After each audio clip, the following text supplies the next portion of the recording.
In 1843, a plantation owner in Virginia discovered something impossible. Beneath the slave quarters, there was a tunnel. It stretched 3 miles underground, 3 miles of clay, dug by hand. The tunnel ran beneath 2 plantations, under fields, under barns, under the main road between them, and no one had seen it being built, not the overseer, not the patrol riders, not the colonel who owned the land. For 5 years, someone had been digging beneath their feet, every night, moving the earth 1 handful at a time. By the time they discovered the entrance, it was already finished, and the man who built it was gone. So was the woman they had sold 3 miles away. To understand why a man would spend 5 years digging through solid Virginia clay, you have to go back to the morning that started it. Summer, 1838. The entire plantation had been ordered into the yard. Men, women, children. A man stood tied to a whipping post, his hands bound above his head, his back already cut open. 30 lashes, delivered slowly, so everyone could hear them. His crime was loving a woman the plantation owner had already decided to sell. When the whipping ended, he could barely stand. The overseer crouched beside him, and spoke quietly into his ear. "You will never see her again." 3 miles east, that was where they took her, dragged down a dirt road, sold before sunset to a neighboring plantation. The man lying in the dust said nothing. He did not beg. He did not shout. He only listened to the sound of the wagon wheels disappearing down the road. His name was Kofi Mensah, and before the overseer even finished walking away, he had already made a decision. For the next 5 years, every night after the last lamp went dark, Kofi would lift a single loose floorboard beside his sleeping mat and disappear into the earth.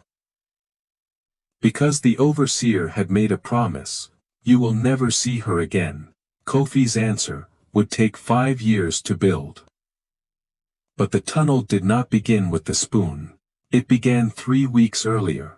Kofi had been lying awake on his sleeping mat long after the other men in the quarters were asleep.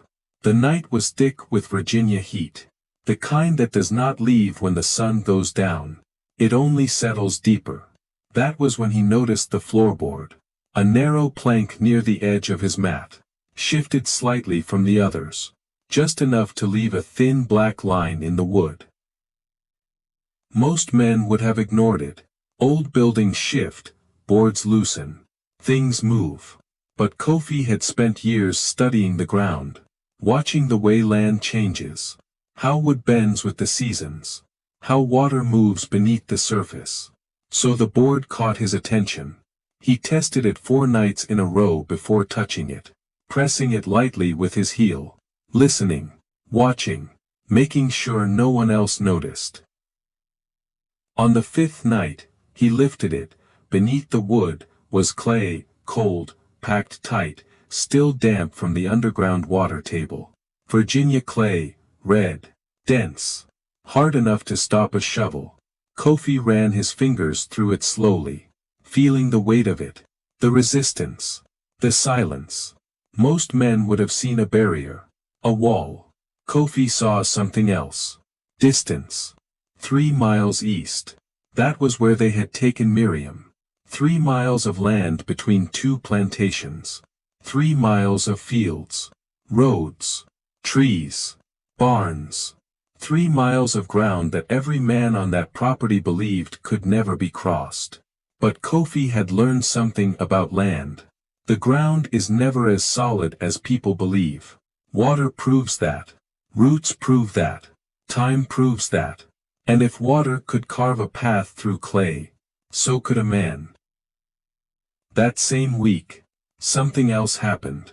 During a routine supply exchange between the stables and the western fields, a white stable hand named Owen Priestley passed Kofi in the yard. For a brief moment, their hands touched. Owen pressed something small into Kofi's palm, then kept walking. No eye contact, no words, nothing that would draw attention. Kofi did not open his hand until later that night, after the last lamp had gone dark, after the quarters had gone quiet. He unfolded the paper carefully. It was a map, drawn from memory, every line marked in careful detail. An underground creek bed, running east, beneath both plantations. Depth markings, turns in the clay, points where the channel widened. And at the far eastern end, a small X. Beside it, 2 words, laundry outbuilding. Kofi folded the map slowly, sat in the dark for a long time. Above him, the plantation slept. The overseer believed the lesson had already been delivered. The colonel believed the matter was finished. But beneath the floorboards, Kofi had already started answering them. Not with anger, not with shouting, with patience. 5 years of nights, and 1 broken iron spoon. The first night of digging lasted less than 20 minutes. Kofi had already learned something important about survival. Never begin by doing too much. The ground beneath the quarters was dense Virginia clay, packed tight from years of weight above it. Every inch resisted. The broken iron spoon bent almost immediately. Not enough to stop the work, but enough to teach him something. This would take time, so he changed the rhythm. Every night, after the last lamp in the overseer's cabin went dark, Kofi waited. 20 minutes. He counted the time using his own heartbeat, a habit he developed in the first week, because counting gave the waiting a shape, and shapeless waiting breaks men faster than hard work. When the time passed, he lifted the board, lowered himself into the hole, pulled the wood back into place above him by feel. Then he began digging. 2 hours each night, never more. Enough progress to matter, never enough to destroy the body that had to return to the fields in the morning. The sound of the spoon striking clay was quiet, not silent, but quiet enough that it dissolved into the ordinary sounds of a Virginia night. Wind moving through trees, distant animals, wood settling in old buildings. Kofi learned the ground the way a man learns an enemy. Slowly, carefully. The tunnel could never be straight. The creek bed beneath the plantation twisted through the clay like a buried river. If he fought the land, he would lose. So he followed it. After the first week, the real problem appeared. The clay had to go somewhere. Digging was simple. Hiding what you had dug was not. A tunnel 3 miles long would produce tons of earth. If even a small pile appeared near the quarters, the overseer would notice. And if the overseer noticed, everything ended. So Kofi solved the problem the way he solved every other one. Slowly. At first, he hid the clay inside hollow logs near the western fence line. The first season's digging disappeared there. But by the second year, that would not be enough. So he changed the system. Each morning, a small portion of the previous night's clay traveled with him to the fields, hidden in the folds of his work cloth, and as he moved through the cotton rows, he pressed handfuls of it into the turned earth, a little here, a little there, spread across acres of soil already broken by farm tools. Not hidden, made normal, because normal things are invisible. During the day, Kofi was the most reliable field hand on the Beaumont plantation. He arrived early, worked without complaint, never volunteered, never refused. When the overseer spoke to him, he answered exactly the way he was expected to. Not submissive enough to attract attention, not confident enough to raise suspicion. Perfectly ordinary, This was the hardest part of the work. The digging had a rhythm the body could learn. Muscle, breath, movement, but the performance, the face that showed nothing, that required discipline every hour of the day. Because if even one man on that plantation began watching him too closely, the tunnel would die in the dark, and Miriam would remain 3 miles away forever. So every night, Kofi returned beneath the floor, and every morning, he returned to the fields. Year 1 became year 2.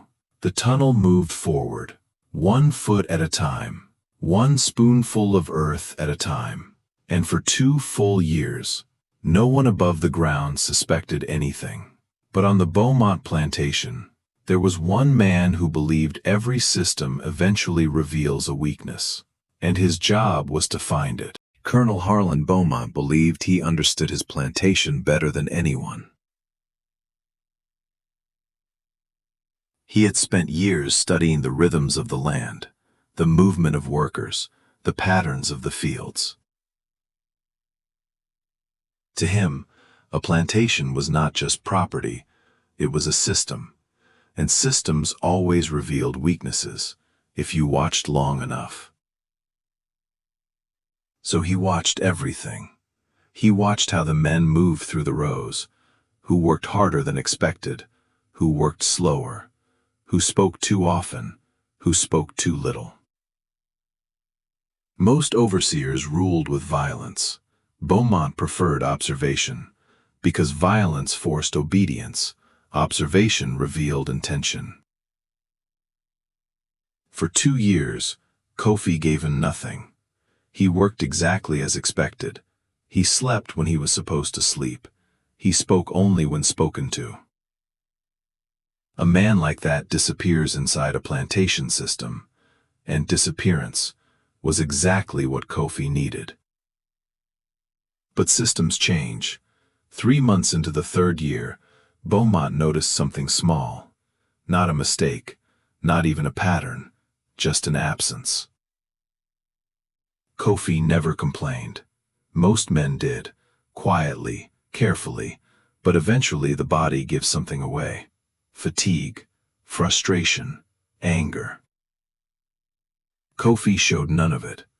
Beaumont wrote a single line in his daily report that evening. Subject displays unusual emotional restraint. He did not act on it, not yet, because Beaumont had learned something during his years as an officer. The most dangerous mistakes in surveillance happen when a man moves too early, so he waited. And he watched. Meanwhile, beneath the quarters, the tunnel kept moving east. By the 3rd year, Kofi had already crossed the western boundary of the Beaumont property. The clay beneath the land had changed, softer, looser, evidence that the underground creek bed Owen had mapped was real. And then one night, his stone tool struck something different. The ground ahead felt wrong. Not harder, not softer, disturbed. Kofi held the lantern close to the clay wall, studying it carefully. The compression of the earth was reversed. Someone else had dug here, but from the opposite direction. He sat very still in the tunnel, listening to the silence around him. The tunnel lantern flickered. Shadows moved across the clay walls. 3 miles of ground between 2 plantations, and somewhere ahead, someone else had been digging. He did not break through that night. Instead, he sealed the lantern, sat in the dark, and thought, because this changed everything. For 3 years, he believed he was the only person moving through that underground channel. Now he knew something else. Someone on the other side of the land had been moving toward him, the same direction, the same creek bed. For how long, he did not know. But when Kofi finally lifted the lantern again, he began digging more carefully than ever, because the tunnel was no longer just a path. It was a meeting point. Winter came to the Beaumont plantation slowly. Not cold enough to stop the work, just cold enough to make it harder.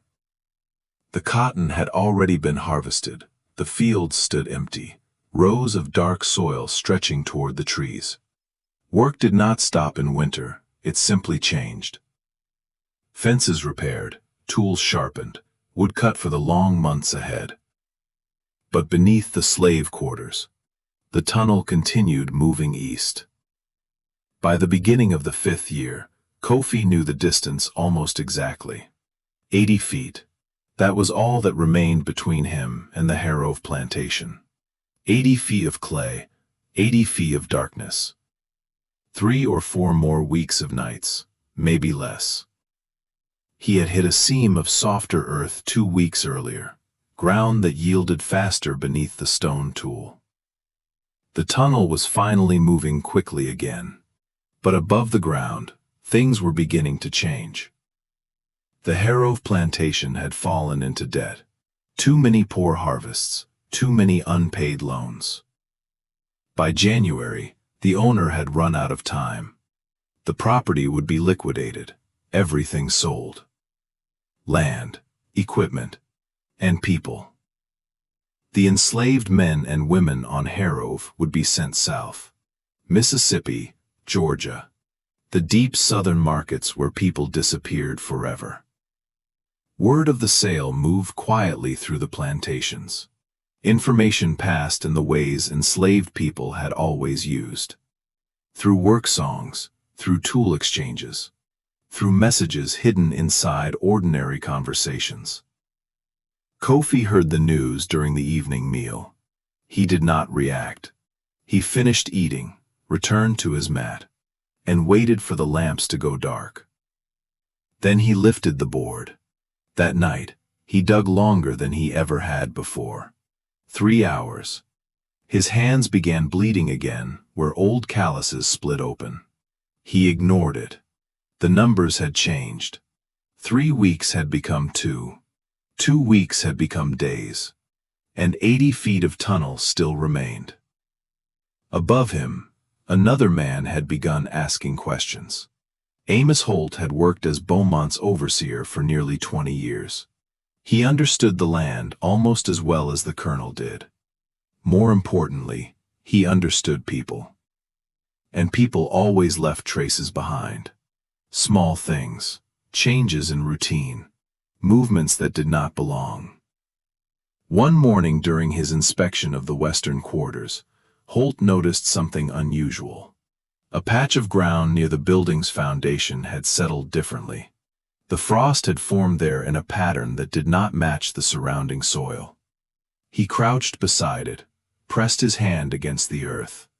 The ground beneath it felt hollow. Not completely, but enough. Holt stood slowly, looking toward the slave quarters. He did not know exactly what he had found. But he knew one thing. Something was beneath that building. And whatever it was, had been there for a long time. So he began applying pressure. Random inspections, unexpected questioning, small disruptions in the routine of the quarters. He did not accuse anyone. Not yet. Because men hiding something eventually reveal it. If you press long enough. And as Holt began tightening the pressure above the ground, Kofi was digging the final stretch below it. 80 feet, 70, then 60. The tunnel was finally reaching the edge of the Harrove property. But the clock above him was moving faster. Kofi knew the tunnel was almost finished. 50 feet. Then 40. Each night the clay gave way a little faster. Each night the air in the tunnel felt different, cooler, less still. He was close enough now that sometimes, when he held the lantern low and stayed perfectly quiet, he thought he could hear something. A faint movement in the earth ahead. He never allowed himself to believe it. Hope could break a man faster than exhaustion. So he kept digging. Above the ground, Amos Holt began his full inspection of the western quarters. It happened just after sunrise, earlier than usual. Holt moved through the building slowly, pressing each floorboard with the weight of his boot. Listening. When he reached the far side of the room, one board shifted beneath him. Only slightly, but enough. He pressed it again. This time the wood gave beneath his weight. Not the softness of old timber. Something else. Empty space. Holt knelt beside the board, studying the edges. The wood had been handled many times, lifted, replaced, over and over again. He stood up slowly, walked to the door of the quarters, then called for lanterns. From the stable yard, Owen Priestley saw everything. He saw Holt kneel, saw him stand, saw him call for men. And Owen understood exactly what it meant. Kofi was still underground, and Holt was about to find the tunnel. Owen had never planned anything beyond the map, but sometimes a man does not need a plan. He only needs a moment. Owen walked to the horse barn, opened the first stall. Beaumont's gray thoroughbred burst into the yard. Then he opened 3 more. 4 horses ran toward the road. Valuable animals, running loose. Within seconds, the plantation yard exploded into motion. Men shouting, boots running. Money was escaping down the road. And Holt knew exactly what that meant. The tunnel would still be there in 10 minutes. The horses would not. He turned toward the road, taking his men with him. Below the quarters, Kofi heard the shouting, the sudden thunder of hooves. He did not know the cause, but he recognized the sound. A diversion. Someone had bought him time. He pushed forward. 40 feet. 30. The clay ahead was softer now, almost hollow. 20 feet. 10. Kofi put his shoulder against the final wall, and the earth gave way. The clay collapsed inward all at once. He pulled himself through the opening, rolling onto the dirt floor of a dark cellar. For the first time in 5 years, the tunnel was finished. Kofi lay there breathing, covered in red Virginia clay from his jaw to his boots. Then he stood, climbed the steps above him, and pushed open the cellar door. Cold January air hit his face. He stepped into the yard of the Harrow plantation, 3 miles east of where he had started. But he had not come for freedom. He had come for Miriam. The holding room beside the kitchen held 7 people waiting to be sold.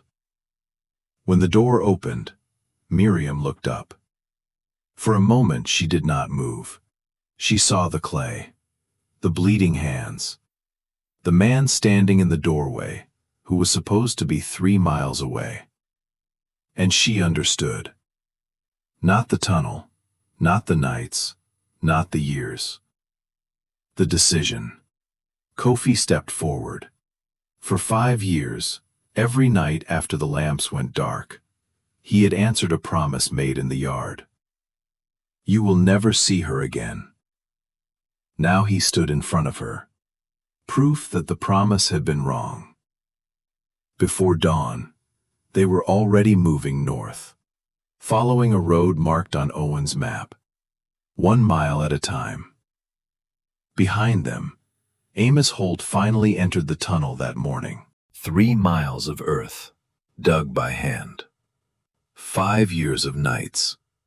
He stood at the end of it in silence, because the system he believed could see everything had missed the most important thing of all. A man with patience, and a reason to keep digging.